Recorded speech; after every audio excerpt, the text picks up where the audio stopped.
حضرت اکرمہ رضی اللہ تعالیٰ عنہ ابو جہل کے لڑکے اس وقت تک ایمان نہیں لائے تھے، لیکن ان کے بڑی زبردست و کارنامے ہیں۔ اسلامی تاریخ کا پہلا جانثار دستہ حضرت اکرمہ رضی اللہ تعالیٰ عنہ نے بنایا ہے۔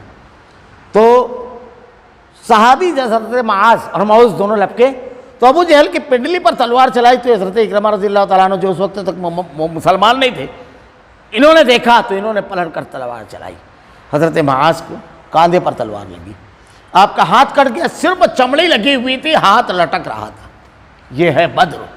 آپ تلوار چلاتے، کہتے ہیں کہ جب میں نیچے کا کاوا کھینچتا تلوار کا تو یہ ہاتھ جو جھول رہا تھا یہ ٹکرا جاتا۔ 2-3 مرتبہ ایسا ہوا، اللہ کے راستے میں تلوار چلانے میں رکاوٹ بن رہا تھا۔ میں نہیں سر، آپ نے اس ہاتھ کو زمین پر رکھا اور اس پر پیر رکھ کر جھٹکے سے کھڑے ہو گئے، وہ جو چمڑی لگی ہوئی تھی وہ بھی نکل گئی اور ہاتھ اپنے جسم سے جدا کر دیا۔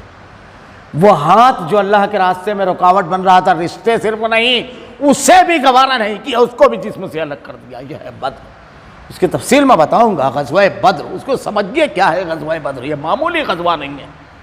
اسی لیے اللہ کے نبی نے کہا یہ بدر کے شرکا ہیں، یہ سب کے سنگ جنتی۔ اللہ تعالیٰ نے اللہ کے نبی کے ذریعے یہ خوشخبری دی کہ بدر کے جو شرکا ہیں ان کے کسی عمل پر کوئی گرفت نہیں، یہ تو سب کچھ داؤ پر لگانے والے امتحان سے گزر چکے ہیں، کامیابی کے ساتھ بدر کے شرکا۔ اللہ تعالیٰ نے فرشتوں کے ذریعے مدد فرمائی، پہلی۔ دوسری، وما جعل اللہ الا بشرا ولتطمئن به قلوبکم وما النصر الا من عند اللہ ان اللہ عزیز حکیم۔ اللہ نے یہ امداد محض اس لیے نہیں کہ تمہیں خوشخبری ہو، تاکہ اس سے تمہارے دلوں کو اطمینان ہو جائے، اور مدد صرف اللہ ہی کی طرف سے ہے جو کہ زبردست و حکمت والا ہے، یہ تمہارے دلوں کو اطمینان ہو جائے، یہ ایک مدد۔ دوسری ہے، دیکھیے جنگ میں ہار جیت یہ جنگ کا حصہ ہے، کبھی شکست ہوتی ہے، کبھی فتح ہوتی ہے۔ اگر ایک آدمی ہار جائے مقابلے میں کوئی مسئلہ نہیں ہے، وہ دوبارہ اپنی طاقت مجتمع کر کے اپنی خامیوں کو دور کر کے مقابلے پر آ کر کے فتح حاصل کر سکتا ہے۔ لیکن اگر حوصلہ ہار جائے، حوصلہ اگر ہار گیا تو لڑ نہیں سکتا، یہ بڑی اہم چیز ہے۔ اور اللہ کی جو مدد تھی مشرکین مکہ کے دل میں، یہ آگے اس کی بات تفصیل سے آنے والی ہے، اللہ تعالیٰ نے ان لوگوں کے دل میں خوف برپا کر دیا تھا، اور صحابہ کرام کا معاملہ ایسا تھا کہ ان کے دلوں کی ایسی مضبوطی آ رہی تھی کہ صحابہ کرام دیکھ کر کے کہہ رہے تھے کہ ذرا دیر میں ان کو مار کر نکلیں گے، ذرا دیر میں۔ صحابہ کہتے ہیں کہ ہم کو بہت کم تعداد نظر آ رہی تھی اور مشرکین کو تعداد بہت زیادہ نظر آ رہی تھی، ان کے دلوں میں خوف روب ڈال دیا اللہ تعالیٰ نے، یہ دوسری مدد تھی۔ تیسری، اس وقت کو یاد کرو، اذ یغشکم النعاس امنۃ منکم وینزل علیکم من السماء ماء ليطهركم به ويذهب عنكم رجز الشیطان ولیربط علی قلوبکم ویثبت به الاقدام۔ اس وقت کو یاد کرو جب اللہ تمہیں تسکین دینے کے لیے تم پر غنودگی طاری کر رہا تھا۔ میدان جنگ میں غنودگی صحابہ پہ طاری ہوئی، روایتوں میں آتا ہے، بعض صحابہ کہتے ہیں کہ غنودگی یعنی نیند طاری ہونے کا یہ عالم تھا۔ اب اس میں نیند تو سکون کی حالت میں آتی ہے کہ بعض مرتبہ تلوار ہاتھ سے چھوٹنے لگی تو اس کو جھپٹ کر پکڑنا پڑا، انہیں چوک کر کے۔ اس طرح اللہ نے غنودگی طاری کی، اطمینان کی انتہا۔ اور تم پر آسمان سے پانی برسا رہا تھا، اس پانی کے ذریعے سے تم کو پاک کر دے اور تم سے شیطانی وسوسہ دفع کرے۔ یہ جو بارش ہوئی تھی، اللہ کے نبی صلی اللہ علیہ وسلم جس مقام پر مقیم تھے وہ ریتیلی جگہ تھی اور مشرکین مکہ نیچے کی طرف تھے۔ جب وہاں پہنچے تو بہت سارے صحابہ کرام سفر کی وجہ سے حالت جنابت میں بھی تھے، کچھ لوگ، کچھ اور بھی معاملہ تھا، یہ سب آگے بات آ رہی ہے۔ تو جب اللہ کے نبی نے وہاں قیام کیا اور اللہ نے جب بارش برسائی تو اس سے کئی فائدے ہوئے۔ پہلا تو یہ کہ غسل کر لیا، اور جب غسل ہوا تو بالکل ذہن اور دماغ فریش ہو گیا، ہلکا پاکی حاصل ہو گئی۔ ریتیلی زمین تھی وہ جم گیا، ریت جم گئی، اب قدم جمنے لگے۔ اور مشرکین مکہ کا معاملہ یہ ہے کہ نیچے مٹی والے علاقے میں تھے جو اس کو بہت اچھا سمجھ رہے تھے، اس طرف پانی گیا تو کیچڑ ہو گیا، چلنا دھوبر ہو گیا اور جنگ لڑنا تھا ان لوگوں کو۔ بظاہر یہ بارش تھی لیکن بارش نہیں، اللہ کی مدد تھی۔ اللہ تعالیٰ نے فرشتوں کے ذریعے، خیالات کے ذریعے، موسم کے ذریعے، اللہ کے بے شمار لشکری ہیں، کسی ایک لشکری کو اللہ چھوڑ دیتا ہے، معاملہ ختم ہو جاتا ہے۔ جیسے پچھلی دنوں ایک چھوٹا سا لشکری اللہ کا نکلا، لوگ نقاب پوش ہو گئے، وہ نقاب جس پر آج مسئلہ چل رہا ہے اس کے بغیر فائن لگتا تھا، مر تو بھی بغیر نقاب کے اگر نکل جائے تو۔ گھروں میں جو ملکوں سے نکال رہے تھے وہ گھروں سے نکلنا ان کا مسئلہ ہو گیا، جو لوگوں کو گھروں سے بے گھر کرنے کی، یہ اللہ کے لشکری ہے۔ اللہ کسی ایک لشکری کو چھوڑ دیتا ہے، انسان کی بساط اور ان کی طاقت سمجھ میں آ جاتی ہے۔ تو اللہ کے بے شمار لشکری ہیں۔ اللہ تعالیٰ نے پانی کے ذریعے تم کو پاک کیا اور تم سے شیطانی وسوسے کو دفع کیا۔ شیطان نے وسوسہ ڈالا ناپاکی کی حالت میں جنگ کرو گے، اور اگر اللہ کے برگزیدہ بندے رہتے اپنے تو پانی ان لوگوں کے پاس ہے، اپنے لوگ محروم ہوتے۔